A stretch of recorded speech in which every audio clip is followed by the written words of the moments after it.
across the fence, an old favorite returns to the UVM campus with new flavor.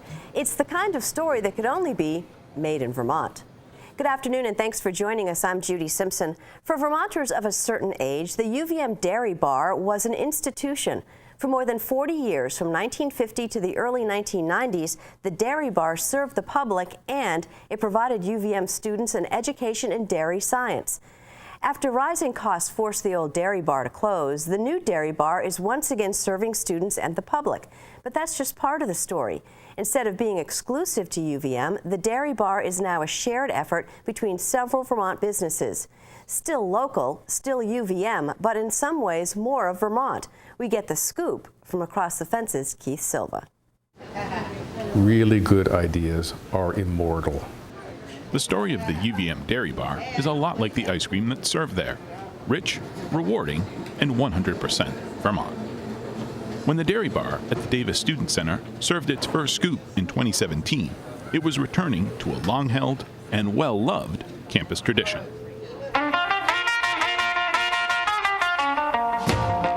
The first Dairy Bar opened at Kerrigan Hall in 1950. You could find sandwiches and coffee on the menu, but the signature products were milk and ice cream made from the school's dairy cows. More than a place to grab a quick bite, the Dairy Bar was also a classroom. Students learned the science behind milk processing and the business of making and selling value-added products. The Dairy Bar closed in 1995 due to rising costs and the changes in food safety policies. It may have been gone, but the Dairy Bar has never been forgotten. I remember at the time for 50 cents you could get a hot fudge sundae, and it was just a dynamite experience, and so I'd have at least one or two a week, and that was always the high point of the week. Tom Vogelman is a member of the UVM class of 1974, and now the Dean of the College of Agriculture and Life Sciences. You know, in these positions you travel around the state and you talk with people, and even though people knew I was a plant biologist, teaching biology courses, they'd always sort of work the conversation around to, you know, why did that Dairy Bar ever go away? Because it was such a wonderful thing. So prior to me being dean, I heard about it. And then when I became dean, I really heard about it. So it was something that people really expressed so much interest in bringing back. We figured, well, why not? If the decision to reopen the Dairy Bar was easy, the effort to make this more than a vanity project would require coordination, connections, and cream. One thing that hasn't changed since the 1950s is that UVM continues to manage a herd of dairy cows. CREAM is the Cooperative for Real Education in Agricultural Management. It's a year-long class that puts UVM undergrads in charge of a 50-cow milking herd. All the ice cream served at the UVM Dairy Bar is made with milk from these cows. The students have even named a few flavors of their own, like Sweet Cream and Melody's Mint Chocolate Chip. The milk goes from the farm to the St. Albans Cooperative Creamery to be turned into an ice cream mix. With the source and the processor locked down, now it's only a matter of finding someone to make the ice cream. If only there was someone from those old Dairy Bar days that still made ice cream in Vermont. If only. I actually started making ice cream with my dad when I was around 10 years old, so which would be 1950, 52.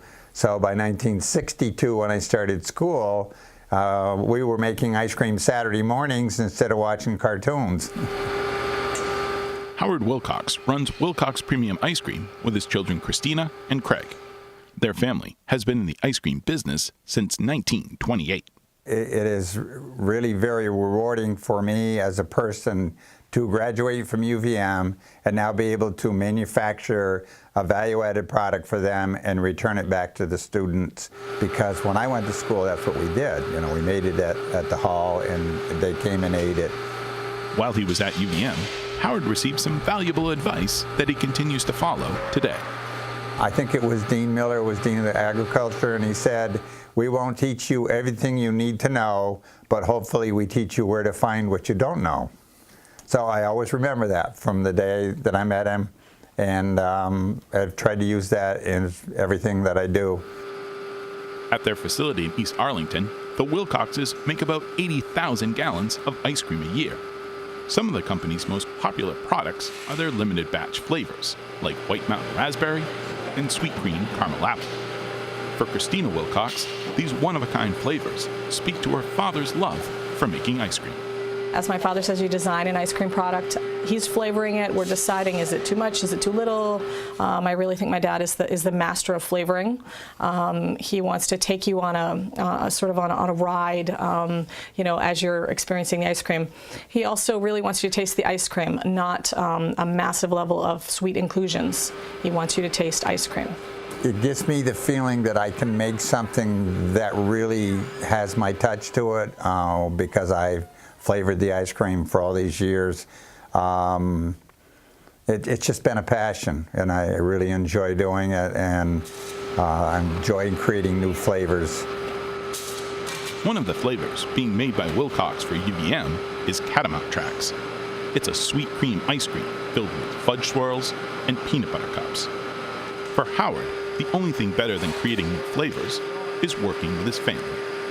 I'm fourth generation, and my son Craig and my daughter Christy are the fifth generation, and now I have sixth generation, which is my grandson Austin and my grandsons Cole and Owen. And this summer when we were making ice cream, there was 5 of us making ice cream and 3 generations. So it's really very rewarding to be able to pass the torch to other generations and to show them some of the things that I have learned. I have already found there's things they have learned that they incorporate. So this is very exciting and very important to us to do this. To complete the circuit, Howard's son, Craig, delivers the ice cream to the dairy bar. His family's legacy and his dad's connection to the school make his stop at UVM a special delivery. It's a piece of my past, you know, it's from the time I've been a little kid. I've been involved in it with my father, you know, whether it's making ice cream or on the truck delivering with him, and, you know, holidays and summers. And it's a really neat experience to think that, you know, my father made ice cream here, and then, so yeah, it's pretty neat to see it come around full circle again. The new UVM Dairy Bar fits with the phrase, everything that's old is new again. But there's more to this story than bringing back a part of the past. It's one of these unique stories that I think we can tell in Vermont. We have, I would say, a deep respect for connections, and this is a connection that goes back decades. And what that allows you to do is to take on difficult projects and make them happen. Well, I think Vermonters have a very well-developed sense of place. Because we had this long tradition of having a high-quality dairy bar, that was something that they all related to. It was something that was Vermont. I think it's really important for people to be able to connect food with place. As a land-grant institution, we have a long tradition of doing that. So recognizing this as an opportunity, we're very fortunate to work with several partners to bring the dairy bar back. And we'll see where it goes. It's been very successful, but it's just a beginning. Cultivating connections and uniting communities with ice cream. In Burlington, I'm Keith Silva with Across the Fence. Joining me now is Kate Finley Woodruff. Kate is an Associate Dean in UVM's College of Agriculture and Life Sciences and a driving force behind the university's new dairy bar. Thanks so much for being with us today. Thank you. When did the new dairy bar make its debut? So we started talking about ice cream at UVM again just about a year ago, and we started looking at the community partners and the availability of processing, and we certainly had the milk, but we had a lot of steps to go, and we were fortunate to have wonderful partners in the process. Late spring of last year, we were notified that there was an opportunity to bring back the dairy bar as a physical location, and things just went from there. Spent the summer planning flavors, working with Wilcox and our various partners, and we shipped our first milk mid-August, and the dairy bar opened August 28th. Is it open to the public? It is open to the public. It's open during university hours, so it's closed during the holidays and so forth, but the public is more than welcome, and we would love to have you come back and try some of our new UVM ice cream. Now, this really starts with the students. Talk a little bit about some of the opportunities that this dairy bar provides for the the students? So this is a fun project, but there's a lot more to that. So this really is central to our students and to the educational opportunities, and we're just beginning to explore what all of those could be. Certainly it starts with our milk, as I said, and that comes from our cream herd on Miller Farm on Spear Street. Our students milk about 50 cows there, and they make the decisions on that farm. So they're managing the health and nutrition of those animals, they're milking the cows, they're making breeding decisions and so forth. So they were involved early in the conversation about ice cream.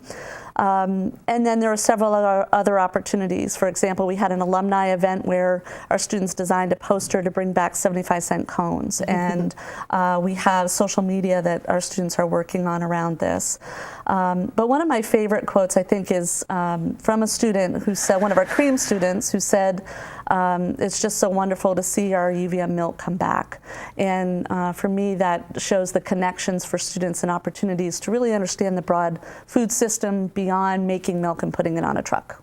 And so how important is it to have Howard Wilcox, the ice cream maker, involved, and also a UVM alum? Sure, absolutely. Howard's an icon to the UVM, or to UVM, but also to the Vermont ice cream and dairy industry. And it wouldn't be the same story without Howard. To know that you have someone who is making your ice cream that really understands the roots of that ice cream and the recipes, and was involved with, you know, some of the original production, actually is still using the inclusion machine that was part of the equipment from our original dairy bar. The story just can't get better. And the quality and the commitment, and having his son Craig delivering the ice cream, as Dean Vogelman mentioned, it's a sense of place and connections, and it's really a lot of what goes into the brand and the product that we now make. Now, this is also an economic development piece involving a host of players, including the university's dining services, Sodexo. What's their role in this new dairy bar? Well, as I said, every partner is critical to this happening, and Sodexo UVM Dining is no exception. They have been terrific to work with and pulling this together. They're operating the dairy bar within their dining area, so they've done a terrific job featuring the ice cream, as well as smoothies, which are made with Cabot yogurt and Cabot whey powder. As you know, the cream herd is an Agrimark member, so we are members of the co-op. And then St. Albans Co-op as well, making the mix for us, all coming together. And Sodexo has made a commitment of purchasing local, real food. 20% of what we consume at UVM by 2020. They've already surpassed that goal. So now we're looking at 25%. And it's, you know, it's a great commitment. They're willing to work with us on flavors. The maple, Proctor Maple Cream is our maple syrup we're making at the Proctor Farm. And to have their partnership and their commitment has really been a big part of the success. Are there other kinds of examples of this kind of community and economic partnership involving the College of Agriculture and Life Sciences? Sure, daily. So this is really part of the land grant mission, and CALS is core to that land grant mission. So community engagement, community outreach, and that looks like a lot of things. We do a lot of research and outreach with the public. Our students are doing 15,000 hours or more a year in internships. We have community partners in the classroom. In fact, we have community partners all over the world. And we had two teams of students and faculty that returned just a couple of days ago, one from St. Lucia and one from Kenya, doing community development work there. So it really is core to what we are doing on all levels, academics, research, outreach. And so you grew up in Vermont, and I know you have memories of the old dairy bar. What are you most looking forward to with this new dairy bar? So so the original stools from the dairy bar are actually on display and used every day as a study area for our current students in Davis. And yes, I spent quite a bit of time in my undergraduate studies in that dairy bar. I'm excited that students will have a little bit of a story to tell of their own, and will have a better understanding of how that food is made and that connection to that food, and you know, just have a little fun. And I think we're going to have a lot of fun with this project, and the sense that, you know, it belongs to all of us, and that it's a fun story for our generation of students today, as well as many of our alum who I hope will come back and try some of our ice cream. Well, it's delicious. Wonderful. Thank you so much. That's Thank our you. program for today. I'm Judy Simpson. I'll see you again next time on Across the Fence.